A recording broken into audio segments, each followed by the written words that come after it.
HMWS Hyderabad metro water works అని ఉంటుంది.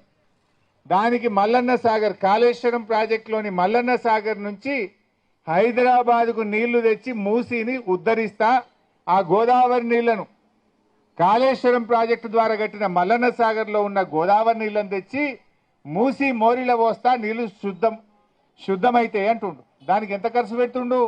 6,000 కోట్లు.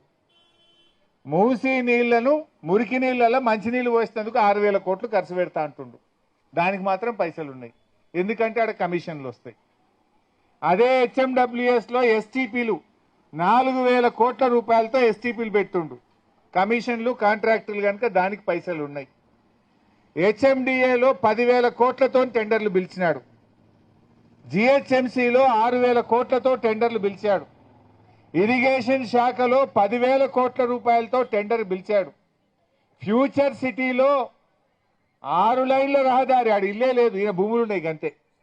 ఆడ ఇల్లు లేదు, ఊరు లేదు. రేవంత్ రెడ్డి చుట్టాలే, వాళ్ళ బామ్మర్దులే, ఆయన భూములుంటే ఆ భూముల కాడికి 6,000 కోట్ల రూపాయలు ఖర్చు పెట్టి 6 లైన్ రోడ్ వేస్తుండు. దానికి మాత్రం పైసలు ఉన్నాయి. మా చిన్న ఉద్యోగులు, మా చిరు ఉద్యోగులు 18,000 జీతం చెప్పిన మాట చేయమంటే నన్ను గోసుక తింటారా, పైసలు లేవంటాడు. మరి నేను అడుగుతున్నా, నీకు ఏడికేలు వచ్చినాయి 50,000 కోట్లు? నీ ఫ్యూచర్ సిటీకి నీ భూముల కాడికి 6 లైన్ రోడ్లు వేస్తావు, జిహెచ్ఎంసీలో 10,000 కోట్లతో టెండర్లు పిలుస్తావు, ఇరిగేషన్లో 10,000 కోట్లతో టెండర్లు పిలుస్తావు, హెచ్ఎండిఏలో 10,000 కోట్లతో టెండర్లు పిలుస్తావు, జిహెచ్ఎంసీలో 6,000 కోట్లతో టెండర్లు పిలుస్తావు. ఇట్లా చెప్పుకుంటూ పోతే 1,000 కోట్ల రూపాయలు, దాదాపు 50-60 కోట్ల రూపాయలతో టెండర్లు పిలిచిండు. మరి పైసలు లేకపోతే 50-60 కోట్లతో టెండర్లు ఆడికెళ్ళి పిలిచినవు రేవంత్ రెడ్డి. వాటికి మాత్రం పైసలు ఉన్నాయి. మా ఆశాలో, మా అంగన్వాడీలో, మా మధ్యాహ్న భోజన కార్మికులు పేదవాళ్ళని అడిగితే పైసలు లేవని మాట్లాడతావా?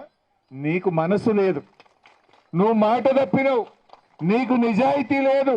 అందుకే ఇలా తప్పించుకోవడానికి మా ఉద్యోగులు డిఏలు అడిగినా, మా ఉద్యోగులు జీపీఎఫ్ గురించి అడిగినా, ఓల్డ్ పెన్షన్ స్కీమ్ గురించి అడిగినా, ఆశాలు అడిగినా, అంగన్వాడీలు మాట్లాడినా, మధ్యాహ్న భోజన కార్మికులు అడిగినా డబ్బులు లేవు అని చెప్తా ఉన్నావు.